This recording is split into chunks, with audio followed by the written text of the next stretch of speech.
はい、2026年2月28日。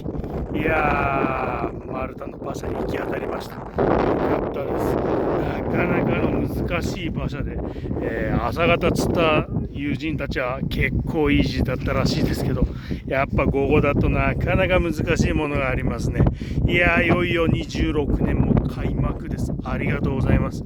タックルは20年代の10班のワイサーモンに30年代のパーフェクトです。